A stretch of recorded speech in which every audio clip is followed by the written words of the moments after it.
Meeting to order. Are there any questions from any commissioners about any items on our briefing meeting today? Or any additional items that any commissioner would like to add to the agenda? Okay, then let's plan on just following the agenda as published for this meeting. And are there any questions about any items on the agenda for our regular meeting at 5 o'clock? Obviously, we'll go through all that this afternoon, but any initial questions? All right, great. Then let's jump into staff updates, and we're going to begin with a COVID-19 and vaccine update from Stacy Saunders.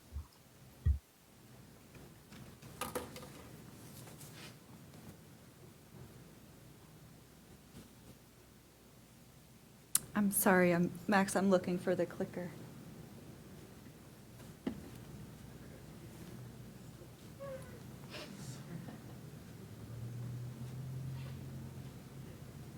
It might not be on. Easter egg hunt. I turned it on.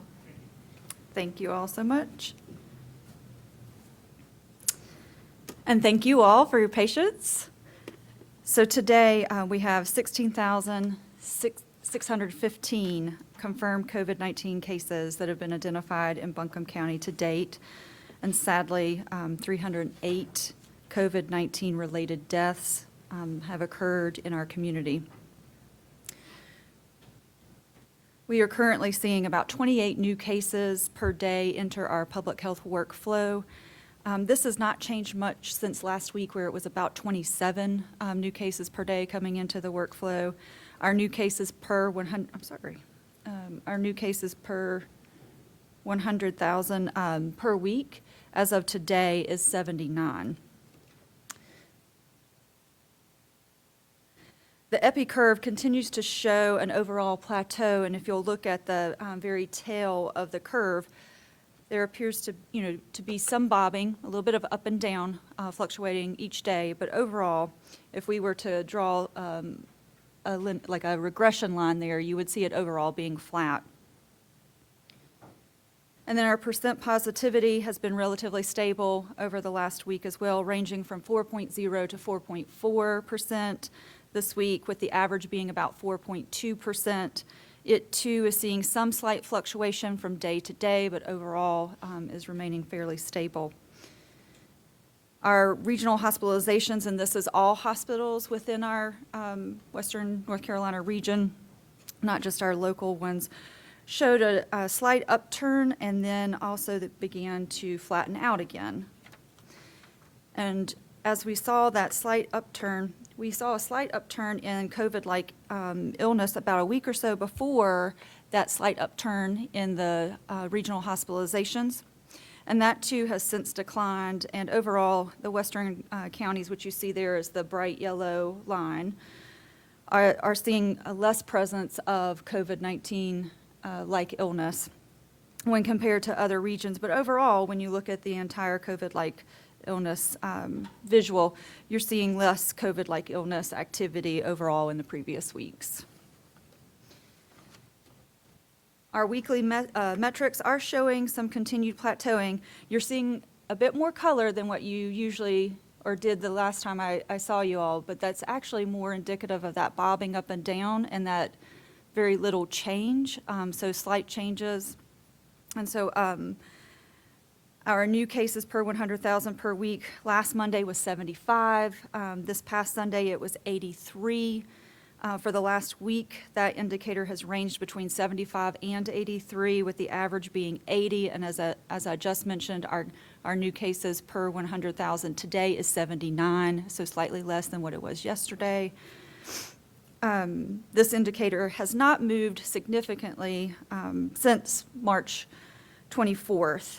The slight increase in this rate since last week is making that derived indicator just below it, which is showing an increase of roughly 10%, to become red. And in actuality, as I mentioned earlier, these indicators are showing actually some overall plateauing and some flatness. As mentioned previously, the percent positivity has not changed much in the last week either. It still remains below 5% and is fluctuating between 4.0 and 4.4% throughout the week. Our testing numbers actually remained stable and did not change very much at all. The deaths improved over last week slightly, and our local hospitalization rates have not changed significantly either in the last week. The colors of the metrics have changed. However, as I mentioned, this is more indicative of this continued plateauing and that bobbing up and down that fluctuates from day to day, and that we're seeing that fluctuation just slightly from week to week.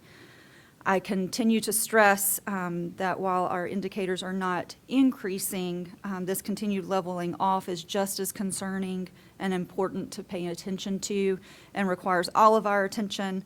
I'll soon talk about vaccine rollout and our progress, but I want to continue to stress that it is important to continue to wear our masks, especially in public places and with others who are outside of our households. Our state orders continue to stress that. Additionally, remember to keep some distance between you and others when you are in those public spaces and in those buildings. And good practice today and every day is to wash our hands. That simple precaution not only helps to stop the spread of COVID-19, but many other pathogens as well. And as a reminder, North Carolina is currently vaccinating groups 1, 2, 3, and 4. Group 5 will open tomorrow, April 7th. This is exciting as it means that Group 5 is everyone. And just a reminder that everyone means 16 years and older are eligible for a vaccine. And just a reminder that only Pfizer is approved for those who are younger than 18 years old, so for 16 and 17-year-olds, when you're making your appointments, to be sure that you're making an appointment with a provider who has Pfizer. Moderna and J&J are not approved yet for younger than 18. We did complete our wait list prior to March 31st when the remaining group of Group 4 was coming in, so Group 4B. And as we move into Group 5, where everyone is included, folks who are interested in receiving a vaccine can check out myspot.nc.gov to find a vaccine provider in your area. You can also visit buncombeready.org to access our online scheduler to make an appointment for our first dose site. And I did want to share this national visual. I'm sorry, there's the information about vaccine providers. And then I did want to share this visual, and I'm sorry it's not showing up quite as well up there. But this is a visual from the CDC that shows the percent population fully vaccinated. And I wanted to focus in, you see that national map, and right there in that western part of North Carolina is a much darker area. And if we focused in on that, I just wanted to draw attention to the vaccine efforts of not just our county and our partner providers, but also the collective efforts of our entire region. And that's what you're seeing there. Hospital partners, local health departments, FQHCs, community health centers, pharmacies, and many other vaccine providers throughout our region have worked together to obtain doses through accepting equity doses and accepting extra doses that we can then either use in our own vaccine efforts and operations or transfer those out to other providers within our region to provide more opportunity and vaccine access. And it is showing in this picture, so I just wanted to say thank you all to all of our Western North Carolina vaccine providers for your tireless efforts, sometimes braving cold weather and rainstorms, and certainly long hours and weekends to get those shots in arms. So very thankful for the collaborative work that is happening in this region. As of yesterday, our state has administered over 5.3 million total doses of vaccine. This translates to over 30% of the population receiving at least partial vaccination and over 20% having now been fully vaccinated. This includes, what you're seeing here includes North Carolina providers and the federal partners, North Carolina Department of Health and Human Services on their dashboard.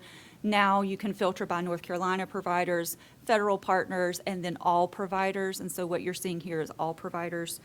Among all Buncombe County vaccine providers, almost 154,300 total vaccine have been administered, equating to 36% of the county population achieving at least partial vaccination, and over 23% being fully vaccinated.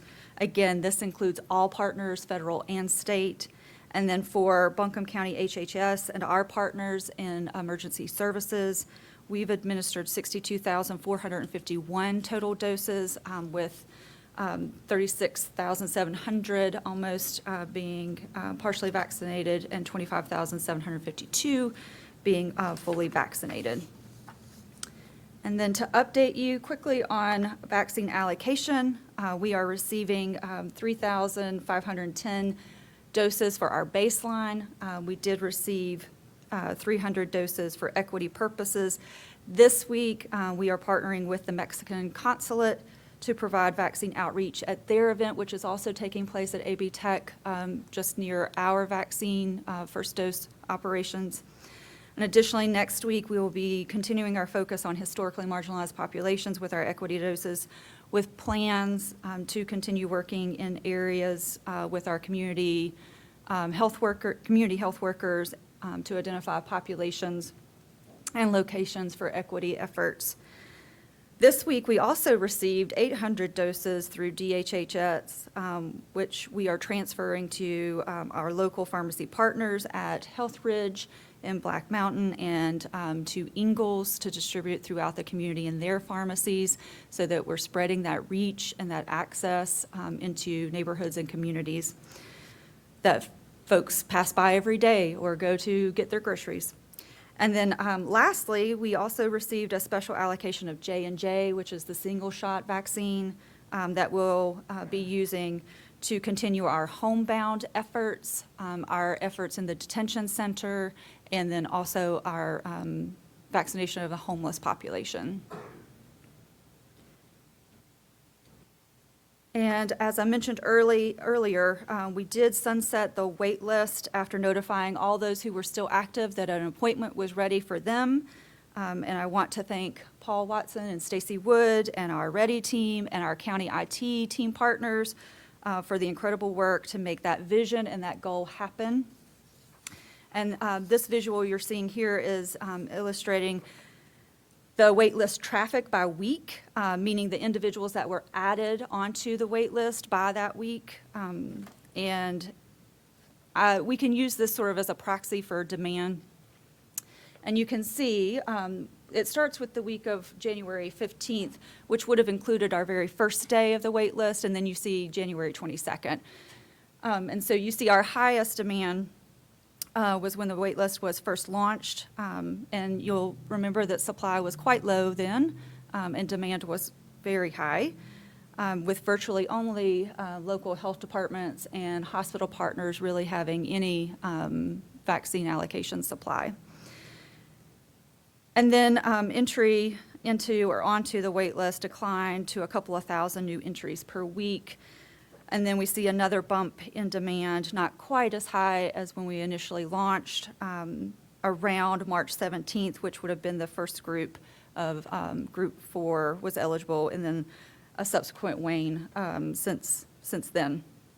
Of note that while the bump in demand for there was a bump in demand for group 4, it did not rival the demand that we saw in groups 1 and 2, or when we first launched it. And contributing factors are likely that we have a lot more. One of them is that we have a lot more vaccine providers in our area now, and a lot more vaccine available in our area. And so folks might be choosing other vaccine providers to receive an appointment. I did want to mention that when we sunset the wait list, we did launch the online scheduler, and around March 31st. And this visual will reflect that launch of the online scheduler in future iterations, because we can also use how many appointments are being made by day or by week as also a proxy for demand. And with using this as a proxy as demand, we can use this as one more tool in our toolbox to help us think through future vaccine operations and needs going forward. Before I close, I did want to say that this week marks National Public Health Week, and I just wanted to take a moment to say thank you to the public health warriors here in Buncombe County, throughout our region and across our state, and also in our nation. We have continually been the tip of the spear in this battle against COVID-19 and still continuing the other important and necessary work of public health. And I wanted to thank you for all those public health folks out there for their hard work, their sweat equity, their sacrifices that they've been making throughout this year to combat the pandemic. It has most certainly been historic and unforgettable for many of us. And for our community members who are watching and our visitors who are coming, please show your support of our public health professionals by continuing to practice those 3 Ws. Those 3 little measures are some of the best ways to help us stop the spread and some of the best ways to show your appreciation to public health. And remember to get tested if you are feeling ill or you think you may have been exposed to COVID-19.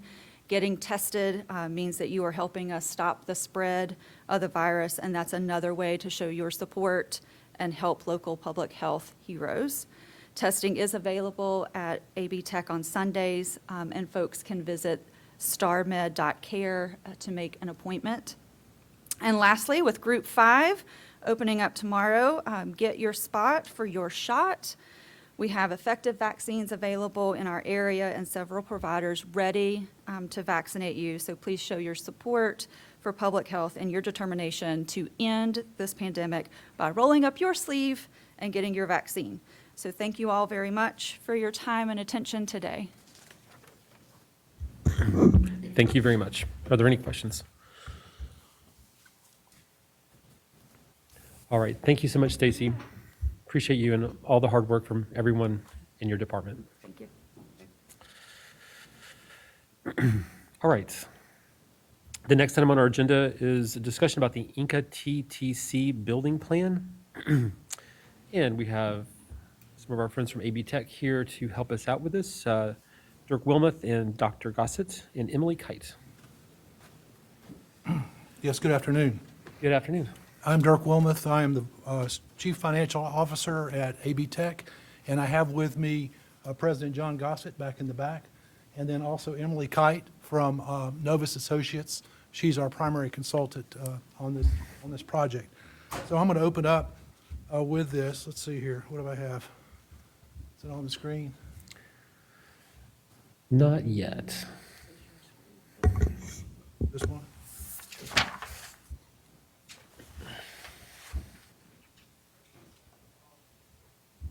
Okay.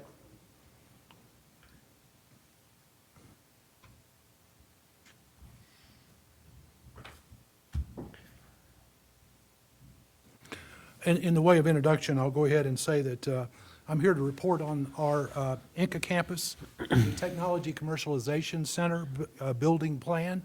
And in the way of background, our Joint Capital Advisory Committee, which is made up of 2 representatives from the commissioners as well as 2 Board of Trustees members and an independent member, recommended early last year that we proceed with visioning and assessment of the Inca campus, something that was given to the college back in 2000 and which we have used and at various times within the last 6 or 7 years have been under the impression that we would be disposing of it in some way.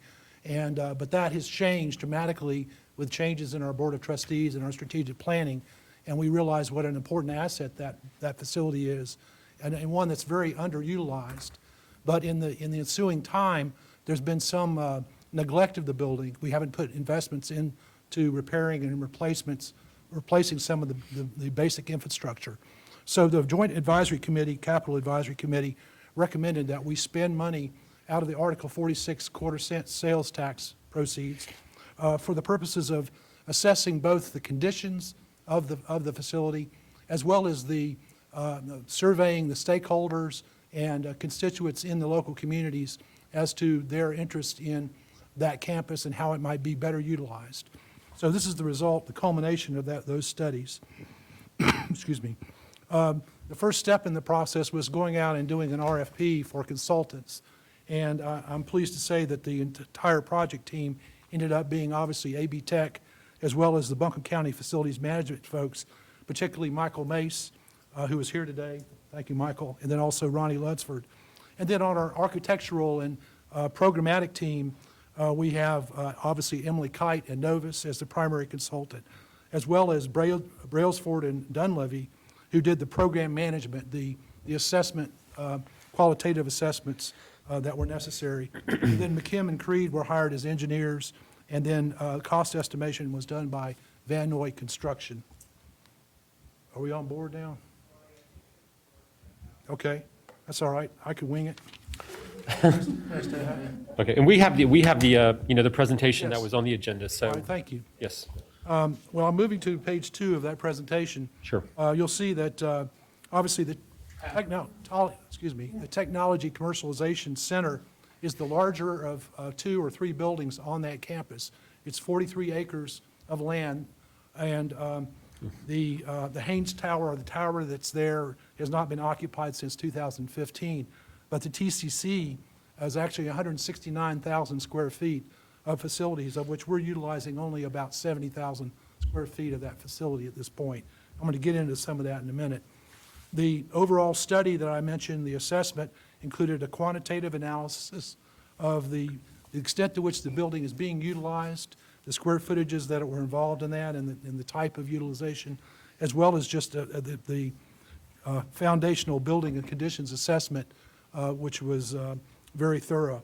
And then we also had the qualitative side of this, which was looking at the market opportunity in the local community, meeting with stakeholders repeatedly, and then also just looking for a potential for growth out there, given the fact that the building is only less than half occupied. And then we also wanted to look at derive budgetary and recommendations related to costs, comparisons of options to reach the goals that were identified, as well as comparing the costs of building replacement versus renovations, and then a recommendation of a best value. The next page gives you puts flesh on the skeleton, if you will, by showing you that we have 24 current tenants and clients who are occupying that 70,000 square feet of facilities. And you can see that they range, the largest being the small business the small business center or incubator, which the college operates. The next largest vendor being Blue Ridge Food Ventures, with about 11,000 square feet of facilities. And I'm not going to go into all the specifics, but you can see that there's a wide range of users of that facility, and there's enormous synergy among those users and how they work together, collaborate, and come up with both workforce development opportunities as well as commercial development opportunities. As you can see on that slide also, currently occupying 70,000 square feet of 169,000 gross square footage facility. The next page is the pretty pictures that show the exterior of the building, not the most appealing, but obviously the small business center, which is on the far right at the top, is probably the one with the best looking facade at this point.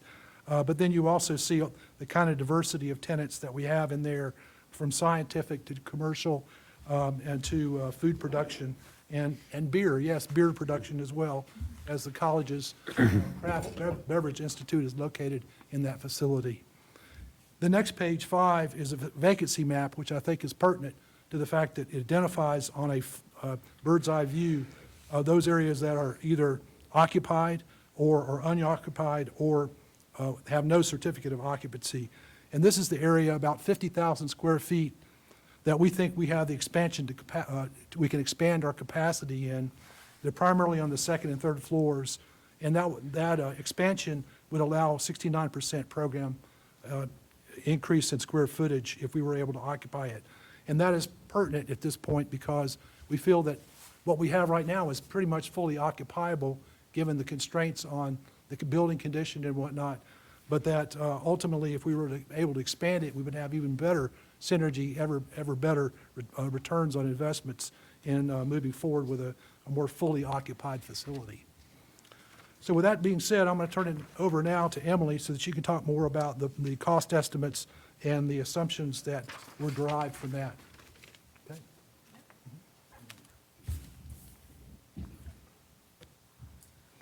Thank you all. I'm going to pick up where Dirk left off in his explanation of sort of how we gathered all of the data that we used to draw some of the conclusions that we will recommend that I'll talk through in the slides. But as a baseline, we needed some cost data to really start a comparative analysis. And so you'll look on this page is really a summary of that baseline information. And that first $24.8 million is really what it costs to renovate the building and repair the existing conditions out there. It doesn't do a whole lot in terms of growth and expansion. It addresses the basic needs and deferred maintenance for the building that we identified as part of our assessment. The next $3.5 million is a cost to really address that expansion opportunity. And that vacancy map, you saw those big areas of unoccupied space. And that is the sort of programmatic upfit costs to capitalize on that square footage and use it towards a programming effort. And as a comparison to that, the $317 a square foot is the target number that we used as a new construction cost comparison. And there's a few assumptions in the report. We haven't addressed escalation so that as you plan further into the future, those costs may change based on how the construction market is reacting at a given time. There's some additional owner soft costs that could come into play, environmental testing, geotech testing, those kinds of things that would be in addition to these budget numbers.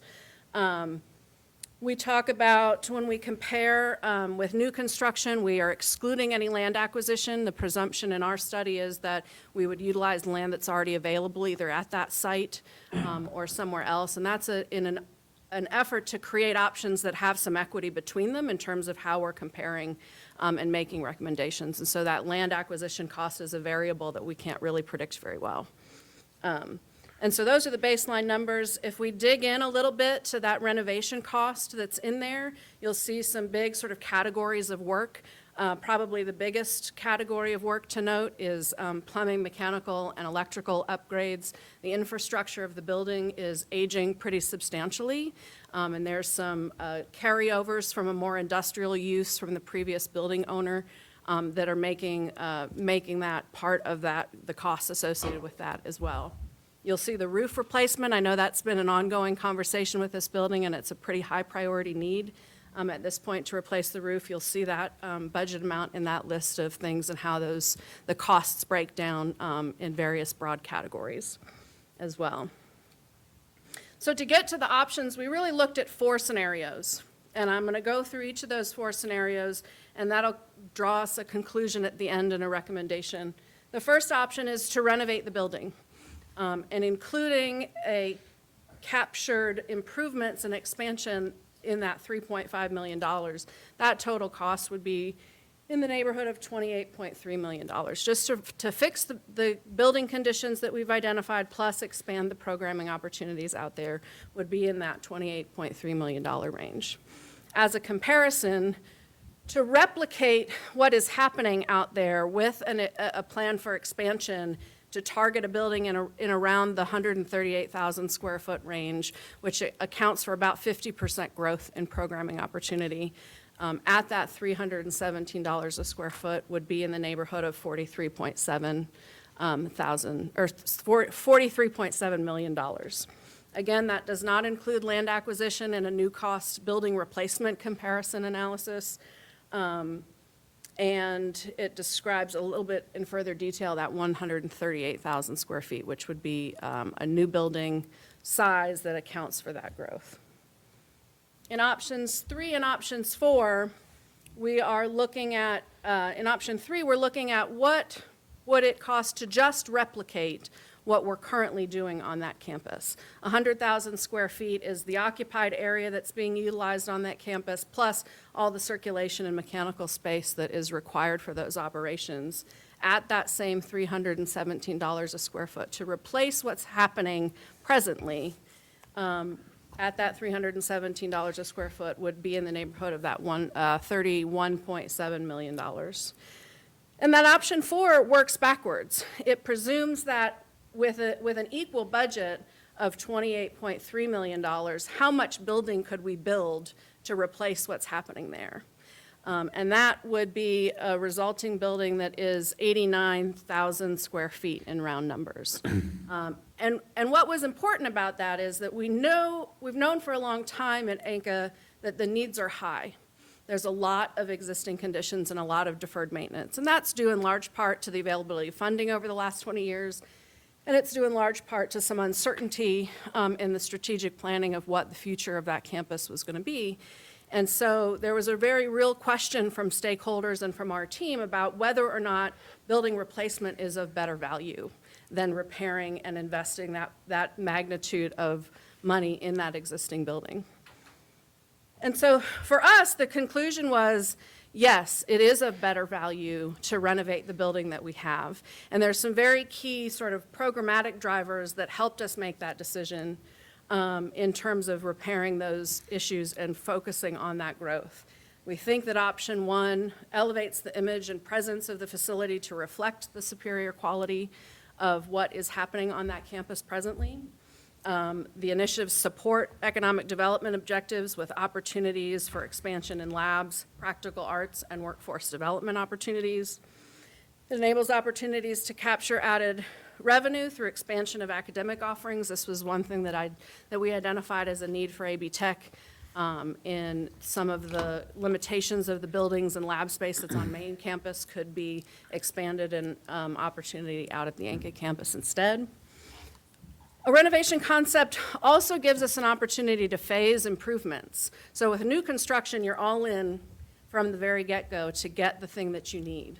And in a renovation option of the existing building, it does allow us an opportunity to phase construction and to manage a budget and expenditure over a period of time, rather than being all in at one go. And so with that, we've put together a little bit of phasing strategy that would chunk some of the bigger pieces of work into some phases that could happen in sequence over time. Obviously, of highest importance is the roof replacement that we would recommend as being the phase one of approach as this moves forward. Phase two would be an exterior envelope improvement. The windows need replacing. There's some repair work around the exterior of the building and the site. That could be the focus of a phase two renovation project. A phase three renovation project would focus on the HVAC and electrical infrastructure improvements. And then phase four and phase five could focus on the interior vacant areas and getting those ready for programmatic expansion. And certainly some of those things could happen in a different sequence as priorities shift and change. But putting obviously the interior improvements in phase four and phase five not only gives AB Tech an opportunity to formalize and to solidify their plans for those spaces, but also addresses some of the urgent deferred maintenance items in the earlier phases. Let's see, I think there might be one more slide. I don't know, Dirk, if there's much that you need to say about this. No, thank you. I just wanted to point out, that's okay. I wanted to point out that this is the projection, the cash projections, net cash projections for Article 46 through 2027, and computed by the Buncombe County Finance Office and Matt Evans. And I don't expect you to see all the detail, but hopefully you can see the red circle that is circling the new TCC roof among the projects that have been approved so far for Article 46 utilization. That $1.7 million was approved 2 years ago. And as you can see, our price has escalated a bit. There's a little bit more scope, closer to $2 million, but that's already in our budget. And we just want to go ahead and move forward and make these commitments to stabilizing and moving forward with expansion on these facilities. Mr. Gossett, is there anything you want to say, sir? And before we, Dirk, before we leave the point you just mentioned, though, just one question. So the commission's already approved the 1.7 million, the recommendation from the Capital Fund Committee. That's correct. But now the project is a little bit bigger and some time's gone on. So the estimate's now $2 million. So is there a need to approve that additional 300,000 for the cost escalation or not? I can speak to that. You go ahead. You go ahead. So during our assessment, we identified some work that we really would recommend doing as part of the roof replacement. So that additional cost addresses There's an awful lot of abandoned mechanical equipment on the roof that needs to come off at the same time. And then we did identify a little bit of an issue with the brick. There's a parapet that goes around a portion of that roof that certainly while we're replacing a roof would be the time to fix that portion of the brickwork on the wall that's right at the roof edge right there. So that's what the change in cost is in terms of Okay. what you've already approved. And just from a process standpoint, we would need to do, or I see Arvel saying no. So we I would don't not need believe- to do an amendment. Are we already covered to do a more expensive project, or? I don't believe we've already gone out for bids yet, so I think it would be prudent to wait till the bids come back and to get actual costs. And then do an Yes, amendment sir. based on the actual cost? Okay, Yes, sir. all right. Dr. Gossett, thank you for being here. Thank you, Mr. Chairman and County Commissioners. I have nothing of substance to add other than our appreciation for your support for our work at INCA. We are excited about the offerings that we can provide the community there. In our conversations with the people who live and work there, they're excited about our presence there. So thank you. Thank you very much, not only for this INCA project, but for all of AB Tech. We see ourselves as a real asset. Obviously, we think we're an asset to the community. We hope the community does as well, helping all of us get back to work and out of this pandemic. I get an awful lot of credit for the vaccines that are taking place on our campus. All I did was unlock the door, but we are excited to be a partner in that. I think I've told our people, it feels like we're able to fight back. And we're happy to be a part of that, and we appreciate your willingness to work with us in that effort. So thank you very much. And Commissioners, and thank you, Dr. Gossett, for what you just said, because it has been important to have a location that is fixed, and you have allowed us to do that with the vaccine clinic. So thank you for your partnership as well. All right, thank you all very much. Are there questions from the commission at this time? I had a couple questions. I guess to start, I think it was 42% occupied is the number I saw, something less than 50. And maybe I'm thinking of this too simply, but generally speaking, is the low occupancy rate due to the conditions of the building, or is it due to the lack of interest or funding or support to expand the programs that the building supports? So what we've discovered in the part of our analysis was that the building area, there are certain portions of the building that are not occupiable because of conditions and because of some building code and life safety deficiencies that have prohibited us in previous projects from getting a certificate of occupancy in certain portions of the building. And so those areas of the building that have a certificate of occupancy are largely completely occupied. And so it's a function of the space that's left is really not in a condition to be occupied at this moment, and probably easily could be if we were allowed to utilize that space effectively. Okay. Thank you. And yeah, I took a tour of the building last winter and I was blown away. I was first of all struck at by the condition of, some of the rooms in the building overall, just the poor condition and the water leaking from the roof. But was also, on the positive side, totally struck by the amazing programs inside and the biotech center and the incubator is doing amazing work. Blue Ridge Food Ventures has helped, create a lot of products that are in our cupboards right now that you can buy at Ingles and that sort of thing. Really amazing programs and work that they're doing over there, and really proud of it. It really seems like it is a great and really could be an even more amazing asset to the community, to INCA. And so, I'm really excited about what you've shown us here today. And I guess my question is, I guess I was hoping to see you tell us that a new building would be the most cost-effective and allow for expanding programming. I imagine that's what you were hoping to find too. It was really surprising, I think, part of the process, and it speaks to the willingness of everybody to really be open-minded and to really search out exactly what the right recommendation could be. Because I've been sort of working in that building for AB Tech for the last 20 years, and there's a growing consensus because of some of the deferred maintenance that the cost was going to be very high. And that there would easily be a conclusion drawn that building replacement was a better value.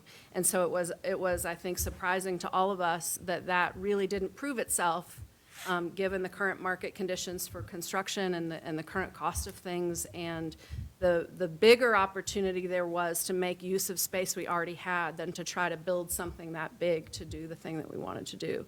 So it was definitely a surprise. Yeah. I think a surprise for everyone. But I think that everyone was super open-minded about it and let the process sort of work its way through to get the best recommendation that we could. I guess my last question, around, just thinking around workforce development, it's really something that this commission has talked a lot about in fighting back from the pandemic, as you put it earlier. Are there, you might not know the answer off the top of your head, but are there high-level plans and interest in expanding these programs in this building? I keep talking about increasing the square footage, but those aspirations exist, and Very much so. We are already talking about potential programs. To be real honest, the most relevant, we understand that the outdoor industry is growing here in this region, so we need sewers to sew backpacks, tents, sleeping bags. However, Phase 5 is really where we would bring programmatic interest to bear. At that point, we would do industry surveys. Who knows what is going to be growing or shrinking at that point?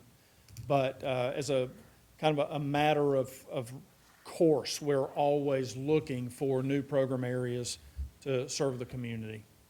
Okay. But workforce development is it's priority. So we really see the non-credit, quick kind of programming occurring at INCA. As a matter of fact, we've already been talking with the county schools about partnering for a machining lab. INCA High doesn't have space for a machining lab. We do have space. If we can get the machines in there, we can bus the students back and forth. All of those kind of collaborations then are really on the table, and we're excited about those. okay. Thank you. Other questions? So I just have one very sort of high-level question, and I appreciated y'all taking time to walk me around today, too, to see the facility again. And, parts of the building are office spaces, administrative-type facilities where it's great for the small business incubator work and other office spaces for different partner organizations. Other parts of it are kind of more industrial, where the craft brewing training happens and other, the Blue Ridge Food Ventures, that kind of space, kind of working industrial space. Maybe this is not a valid assumption, but in terms of thinking about if you were going to build a new facility that includes these different elements, some kind of more office type space, others kind of more, almost kind of like warehouse working type space. I would assume that the warehouse type functions versus the office type spaces, that the office type spaces would be a more expensive new construction than the kind of more, working space for food prep and the brewing classes and stuff like that. Is that a valid assumption? And when you talk about $317 per square foot for a new construction, is that sort of the blended average of those different types of finished spaces? It is a blended average. It also, there's a little bit of a trade-off where you've got maybe a higher level of construction and upfit in an office space. You have maybe a higher level of infrastructure costs in more industrial space. Electrical needs, HVAC needs, and things go up. So there's a little bit of a balance there. But that was sort of our industry knowledge around the cost of those kinds of spaces and a reasonable estimation of what a blended number would look like for the ease of our comparisons. And certainly there's room in there as AB Tech hones in on exactly what those vacant areas want to be in terms of exactly what programming. They certainly lend themselves, if you were there today, into a more industrial, sort of hands-on and practical use kind of space in terms of workforce development, which aligned with the things that we were hearing from stakeholders that they needed. And so we certainly took that into consideration in arriving at that number. All right. One last question I have is, if we, and this is not necessarily to, you don't have to say a lot about this now, but I guess just one other piece of information that would be, I'd be interested in looking at. So this is, of course, all about these capital costs for building and, rebuilding this facility or a new facility. If we go forward with the idea of keeping the building and working on improving it, and possibly expanding the different programs that are housed there as well. One of the other things that I would just appreciate to seeing some additional information on would be sort of those future operating costs as well, which I realize the county only is responsible for some of those costs. The college gets support from the state and has other revenue sources to help with that from leases and other things like that.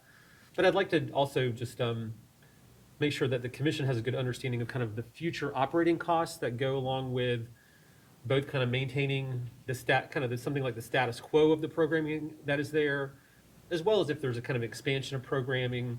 So we're also thinking through all those future kind of ongoing concerns in addition to the capital costs with the different scenarios. So that's my only other comment. Jasmine? Thank you all so much for the presentation, and I've cycled off this subcommittee, but I miss seeing you all there for the discussions. I wondered, it's very interesting to hear about potential programming ideas. I wonder if you could share some of the ways that thoughts around equity and racial equity in particular are sort of coming to bear as you think about what program growth would look like, student enrollment, student recruitment, those kinds of things. As we're talking about business development and supporting small businesses and recovery from the pandemic, we're trying to keep those equity conversations front and center and with all of our partners. So I appreciate hearing your thoughts. Sure. Great question. An awful lot of what we do now at INCA is our small business center incubator programs. We have seen a huge upsurge in people of color taking advantage of those small business opportunities. We're really excited about that because that is moving the needle for that community. We're also looking at it on our main campus with our curriculum students. If you were to look at the surface, you see that we replicate with our head count on campus the community. That doesn't tell the whole picture. Our students of color are not graduating at the same rate. So there's the rub, there's the problem. We are looking into programs like success coaches, career coaches to support those communities that, either haven't been supported in the past or need extra support as they face their issues. One of the surveys, when we survey students, we ask, do you have the means to overcome a small financial crisis, like $400 crisis? To us, that's small. To our students, that's huge. Many of them say no, they don't have that kind of savings. Many of our students then make short-term decisions based on a long-term problem. We need success coaches to support them in thinking through their decisions. We also, are looking to our foundation to help support those students get over the hump, over the crisis, through that short-term problem. So it is an issue for us. We are looking at ways that we can support those communities. Thank you. That's exciting to hear those updates, and you all play such a pivotal role in helping us think this through, so we appreciate that. I'm going to add on to a piece that Dr. Gossett didn't mention is under his leadership, the executive leadership team committed to a 6-month-long racial equity training with Desiree Attaway, which was really incredible. And I think one of the takeaways from that is putting racial equity and particularly serving students of color, but now also thinking about the questions around incubation and how we reach entrepreneurs of color and serving those folks. I think we're seeing more of that come to the surface and be a conscious decision at the leadership level. And now digging into the strategic plan and where they're moving forward, continuing to discuss racial equity and looking at things through that lens of equity. And, circling back around to my other hat, is the foundation has started to step in to particularly look at those issues as well and raise funds to support our students of color who, for whatever reason, can't re-enroll or need those emergency funds. So that was a great question, and just a little more about, I think, the direction of AB Tech under Dr. Gossett's leadership. I'm glad to hear that, because I know in the past, in talking to especially a lot of African-American students and referring them to Buncombe Tech, I got really some pushback, because a lot said they just didn't feel welcome over there, or experiences they'd have had before. So I'm glad to see that we're stepping up now to make a difference, because that's been a barrier, I know, in the past. And I can't address what happened before I got there. Those kind of comments hurt my heart. And we are working to be the community's college. And that means everybody in the community. Nobody is going to be left behind. Nobody's going to be unaddressed.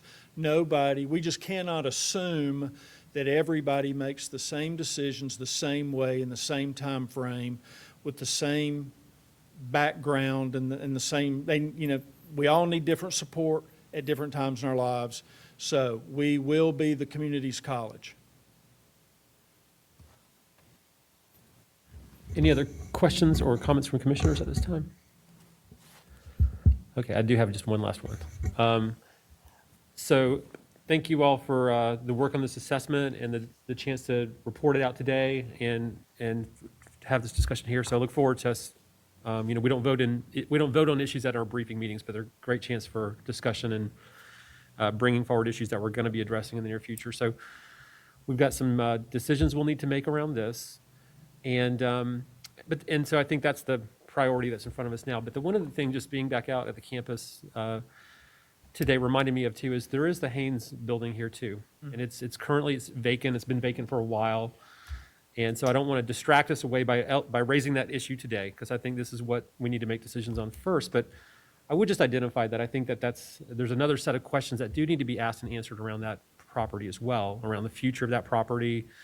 And it'll probably come back down to similar to here. What are the advantages of restoring and continuing to operate that property for whatever purpose that might be, versus, it's an older building with, I'm sure it's got lots of maintenance issues too. So versus some other use of that property.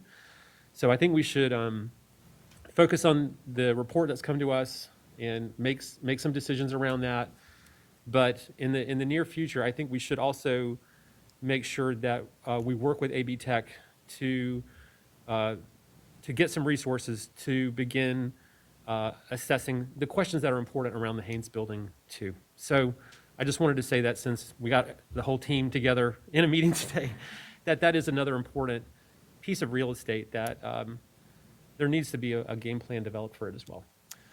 All right, if there's nothing else, thank you all for being here today. We look forward to continuing to follow up on these recommendations. Thank you very much. All right. Next up on the agenda is actually, I've got two different things. Are we doing the resolution proclamation process next? Okay, all right. Tim Love's here to do that. Okay, yeah, and then Don Warren will be after that.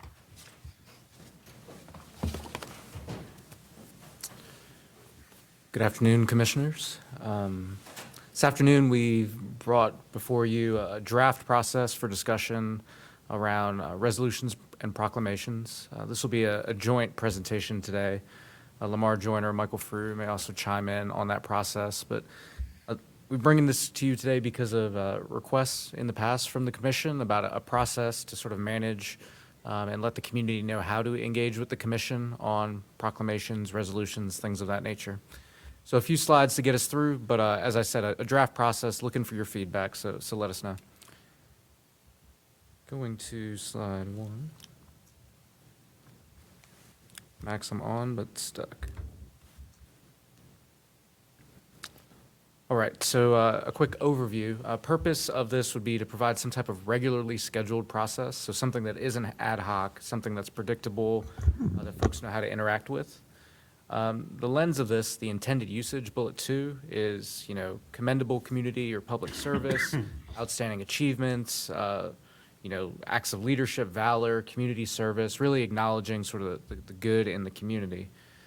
There are some buckets that we consider to be restricted and open to y'all's thoughts on this, but purpose here is not to address issues that are, not germane to the business of Buncombe County government. Additionally, not to endorse political candidates or religious views, things of that nature. Those are restricted usages. This is really more about acknowledging sort of those positive things in the first bullet, but also to recognize other things like specific observances, things like that.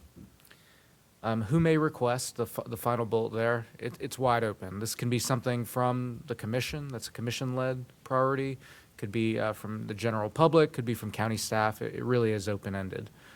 So those are kind of some quick bullet points. Stop me at any point if you have questions. In terms of how the process would go, this is just a summary. There's additional detail we would need to document in a process and procedure, but so in terms of, there's 3 buckets: submission, review, and approval. And so in that submission bucket, on an ongoing basis, the board will receive requests from the public for resolutions and/or proclamations. With each of those requests, there will be documentation provided that describes the resolution, the proclamation, and we've got a standard form that's pretty light, but that would have standard fields that would be filled out. These requests can be submitted in advance for future events, so you don't have to submit on a hard deadline for an event that's coming up in a couple months. You could submit in advance, and it would be recognized during the appropriate months. An example being, Elder Abuse Awareness Month, we would recognize it in the appropriate month. In terms of the review process, we recognize that there's a lot of content that potentially could be coming in, and so the clerk's office will compile all of the resolution and proclamation requests and review those for completeness, compliance, but also alignment with the mission and values of Buncombe County government. So we acknowledge that there may be some items that come in incomplete. Those items the clerk would follow up on, request additional information. But we also recognize that there might be items that come in that don't necessarily align, and the clerk would note those items, and when the time is appropriate, would forward those to the commission with notation saying, incomplete request, or this doesn't quite align. The purpose of that is that way we're doing a filter for the commission, but that way we're not excluding anything that you may have interest in supporting, but we will clearly acknowledge it. Finally is the approval bucket, and this is in the realm for the commission. The board would receive the compiled documents with the clerk's notes and then ultimately determine which resolutions and proclamations to bring forward. Additionally, if the commission viewed that there's a particular type of resolution that should really just be recognized annually or on some recurring basis, you would have the ability to go ahead and do that. A great example of that would be, recognition of, Black History Month or any other type of reoccurring observance. So those are high-level bullets on the process. Next up would be what would the request process look like. This is meant to be really high level, but I'll just jump to sort of the bullets. So, each proclamation should include the following, and we're trying to keep it easy. We're not trying to make this cumbersome. So, what group is making the request, what organization, what are particular ways for the community to become engaged in this? Why is this important to Buncombe County? If approved, who would present the proclamation? How does this align to the mission, vision, and values of the county, et cetera? Additionally, we would ask that a draft proclamation is provided by the requester, and of course, all of those items would be reviewed by the clerk's office and sort of tweaked in time to bring to an agenda. The one sort of timing issue that we've built in here is that third bullet, which, we would ask that everything come in approximately 6 weeks in advance, just so we have time to sort of work a document and get it published on an agenda based on our regular meeting schedule. For any questions, the clerk's office would sort of facilitate all of those. So that's what I have. There's no additional slides for this, but just wanted to get your initial impressions, thoughts, concerns on that process. So these are not resolutions related to policy matters, is that correct? I mean, in the past, we've had sort of, I think we've talked several times about the idea of, is that something we want to get into, or is that something we want to try to not get into for various reasons on both sides? So this is not about policy issues. This is about different recognition of individuals or events or things like that. I think those are good examples. Additionally, we've had sort of Manufacturing Day as an example, and that was a proclamation that was read aloud. We've had other requests recently, My Future NC, requesting support for that.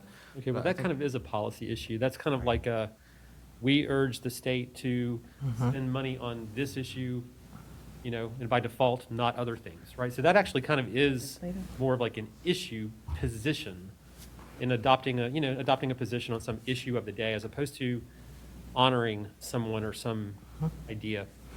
So when we had our retreat back in December, we talked a little bit about our legislative agenda, and we do want to bring that back because those would address those policy issues. What position do you want to take on specific issues? Whether it's like My Future NC could be in your education bucket, and you want to urge the General Assembly to do certain things.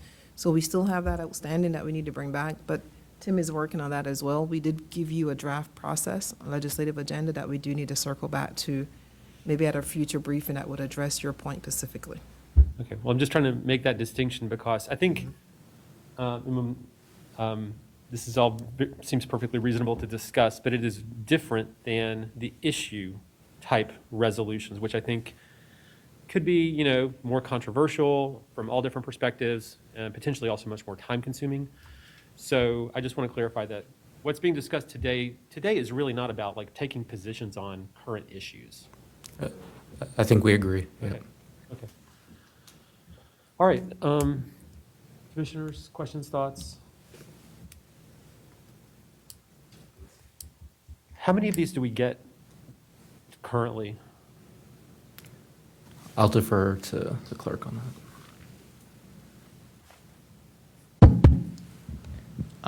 Typically, and I think this process may add to the amount that we get, but because we don't have a process, it's not really advertised on the commissioner's page or anything, but typically, I would say I get maybe 1 or 2 every quarter or so. And some of them are more staff-driven, adoption awareness month and things of that nature. So some of them don't come from the public. I would say the majority of them are staff-related and don't come from the public. But I could see this increasing the amount that are public-driven request. Hopefully that answered your question. Okay, it does, and I think you are correct. I guess that's my, this is going to increase it. I mean, what actually has brought this on here? Or has something happened in the last month or a year? Or?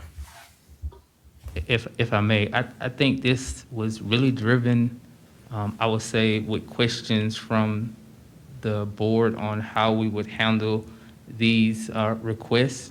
And we wanted to kind of get a process in line that would make it something structured versus doing one-off decision and bringing them to either one person on the board or things of that nature. So I think it was kind of driven by the board's question for us, for staff, to go back and look at a more formal process in order to capture these requests. Yeah. So just, kind of thinking about the different ways this could be done. I mean, Mr. Joyner's right. There's not really we don't have a process for this specifically, other than the general process we have to put things on the agenda, which is that if there's some proclamation or something that a commissioner was interested in, or like a resident approached a commissioner and said, hey, what about supporting such and such awareness week or whatever, then a commissioner could do that as long as there's at least 2 other commissioners who join them in saying, yeah, that seems like a good idea, we should do that. So that's a process, just like it is for anything else on the agenda. Or if the staff have some idea, then they can speak with the manager about it, and there's a process to put something on the agenda just through the staff. So we kind of do have a process, even though it's just sort of the same process as any other agenda item, and I personally would kind of lean towards keeping it that way. I think it could, I mean, if there's an idea, I do think it should, if it's from the commission, I do think, if someone hears about something, they should, makes sense, check in with a couple other commissioners, make sure this feels like something that, wouldn't just be one commissioner interested in, but the other people would too. And I'm sure the staff have a good process to think about what, they would want to put up here. So I guess in a way, I'm pretty comfortable with the way it can happen today. But what are other commissioners' initial thoughts?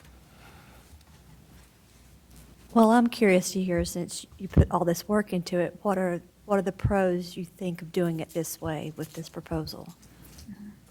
Sure, and I think the main item for us was to be responsive to what we heard from the commission, and definitely amenable to whatever direction you take. What I would say in terms of pros, any process that's more formal and transparent and publicized, I think will benefit in some respects. I mean, you will certainly have an increased volume, however, increased opportunity for everyone to sort of have their potential issues recognized, which may not be true in an environment where there isn't a process and it's more about your ability to influence someone that who can get something on the agenda.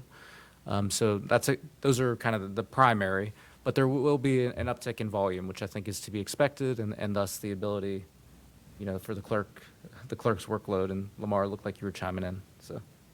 I was just going to mention as well, and as far as the decisions are made for some of these to come forward, I think the clerk's office wouldn't make this in a vacuum on deciding, hey, this is not a good or bad idea. I did want to iterate that in discussion in our MAG meeting and going over this, that we would probably have consideration from other entities within leadership committee and kind of how we decide what is a viable consideration for these requests.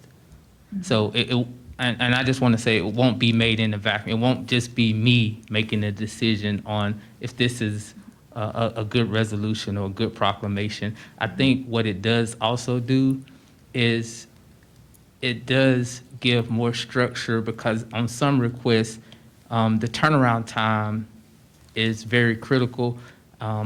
We may get something in the office a week before it is time for it to be presented. And this way, it gives the clerk's office ability to evaluate when these need to be presented and be able to work this within the schedule of the clerk's office if this was the route that we decided upon. In addition to that, I'll add, Ms.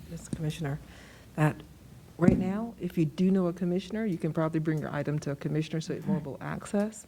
And this would be an open call to any citizen that has an issue. So for us, it's about also that equity, lens, and parity and fairness across the community as well, that they can also they have a way to bring an item forward. So. Thank you all. With all those thoughts, and that was really valuable input, I realize that it may increase them, and I hear my fellow commissioners' concerns, but I do believe in erring on the side of transparency and access, and for me, that adds a lot of value considering proceeding with this. I appreciate the work that you all put into this. I know this recently happened to me, was a constituent knows that I'm particularly care about a certain issue, and they reached out and said, we would really like a proclamation on this. So I had to go through the process of finding a couple of other commissioners who said yes. But in the meantime, I did speak to Lamar and say, how do we do this moving forward? It seemed a little disjointed. So I can see the value of, checking in with my colleagues about how they feel about it, but also to echo Commissioner Wells, that transparency and access piece is really important. And maybe we will have an uptick at first, and then maybe it'll die off. Who knows? I think it'd be interesting to see if we have more folks who reach out for those. And, I think can be a nice way to recognize all the great things that are going on in Buncombe County in terms of how organizations are helping and serving people and making this a better place to live. So I'm intrigued to see how that would work out. But I do appreciate the work that you all have put into this, based on a lot of questions that I was asking. So thanks. I'm confident the vast majority would be completely innocuous things that would be consensus items. I do think the process, as outlined, could create extremely awkward situations for both the staff and the commission. If there are, look, this is a very diverse community. There's a wide range of views on every issue, facing society today. And people will bring them forward, and they will, and you can take an issue and you can turn it into a recognition of such and such day. And it turns into a debate about the controversial issues facing society today. As I understand it, the process is outlined is that, staff could initially pause it, right? Because they could say, I'm not sure this is aligned with Buncombe County values, which is, of course, super open to interpretation in all kinds of ways.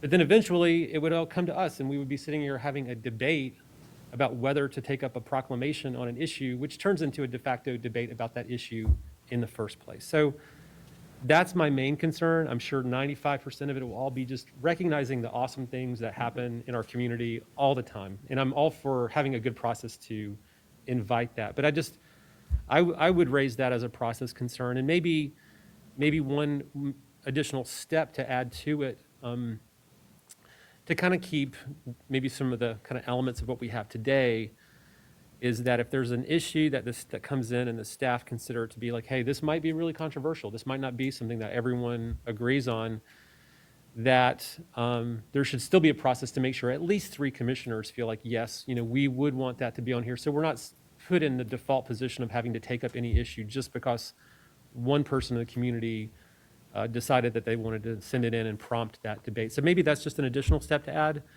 that would address that concern. I like that as a compromise. You make a very valid point on where you're headed with that. And I would accept that as a good meet in the middle. Okay. Any other thoughts? So to be clear, this is mostly on the proclamation side, not policy resolutions. We want to go back and work on that a little bit, or is that the same process in your mind? I think it is clear. If someone just said, I want you to adopt a resolution declaring, support or opposition to XYZ At the issue, state level. that you could say, no, that's not, the commission hasn't decided to start doing that yet. I can see how people can back into it, though, there's lots of people you might want to recognize that are symbolic of the different issues, and so there could be kind of an indirect way to do it. And if it falls into that kind of category, again, I think you'd want to check and make sure that there's, the commission feels good about moving forward with that, at least for discussion purposes. So, any other feedback at this point? Okay.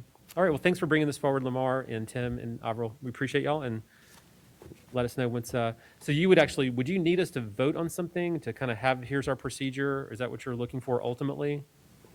Okay. So This would come back as a regular Yeah. vote, maybe not next week, but shortly. Sounds good. All right. Thank you. Thank you. All right. Next up is Don Warren, who's going to discuss the OPEB trustees. Good afternoon, Commissioner, Chairman. So, as the Finance Department continues to work on various cleanup items and we are looking at things, Finance staff discovered that the OPEB Trust, which is the Other Post-Employment Benefits Trust, dated June 21st, 2011, the trustees listed are no longer associated or affiliated with the county, so we need to update those. So I wanted to give you a heads up that that'll be coming to the 20th agenda with approval from you for me to send a letter to those trustees notifying them that they would no longer be trustees, because the plan document spells that we have to give them 90 days notice that they're going to no longer be trustees. Once that's complete, then staff would come back and we would bring you, with the help of our legal counsel, Mr. Frew, recommendations for changes to the trust plan.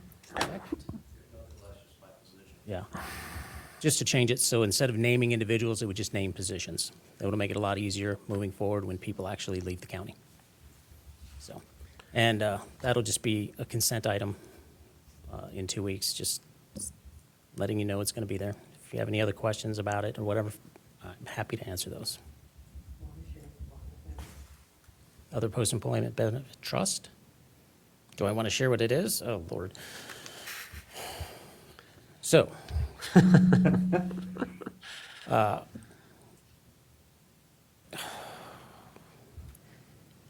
there is, let me think. When you leave the county, not, let me think. There's a, but,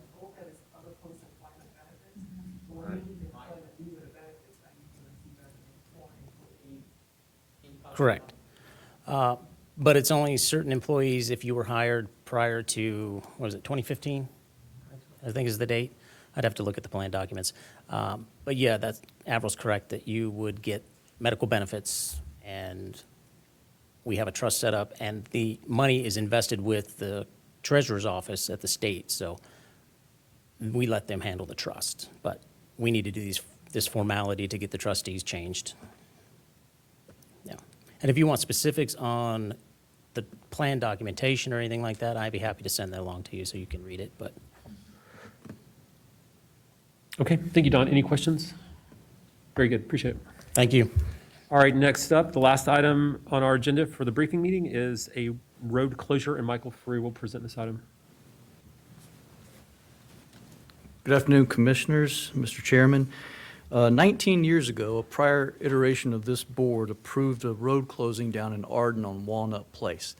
Through some inadvertence, an order or ordinance was never signed and delivered to the Register of Deeds for recording to make that actually happen. So Ron Payne and his firm are representing one of the owners adjacent to this parcel now, and what they're asking is that we bring before the board so that the board can simply ratify and approve that 19-year-old vote and have an ordinance signed and delivered to the Register of Deeds for recording. What that would do, that would trigger the mappers over in assessing to close that road and move the ownership lines halfway through what was a road and just make what's of tax record what is actually happening on the ground. And I would just propose to put this on consent agenda on the 20th as well. I'll try to answer any questions if you have any, but it's just something that got missed some long time ago. So my question is, do we need to do a notice of public hearing again since there's been such a long time since it was? No, not at originally- all, because, I mean, it's effective. The board approved it. They posted notice, and they had a public hearing at that time. If you look at the GIS map, you can see that people that live there have treated it as such and have structures and other things in that area. Okay, thank So you. they may as well get taxed for it. Okay. All right, any other questions? All right, this will be on the consent agenda. Yes, sir. Thank you. All right, thank you, Michael. Speaking of which, do we have at our regular meeting tonight, do we have a closed session? Yes, sir. There's two. One, Ron Payne would like to address the matter of Buncombe County versus Frost and Green. There's also a separate matter involving real estate. We'd just like to get some direction from the board. Okay, and we're going to do those towards the beginning of the meeting, or, Arvil, do you have a suggestion? We had planned on doing Ron Payne at the beginning. We can do both at the beginning because the second one is very short as Okay. well. Why don't we go ahead and take care of both of them? That sounds great. Perfect. All right, that completes all the items on our agenda. We can do that after public comment because that's the set After public time. comment. Yeah, okay. Sounds good. This meeting is adjourned. We're going to reconvene at 5 o'clock for the regular meeting.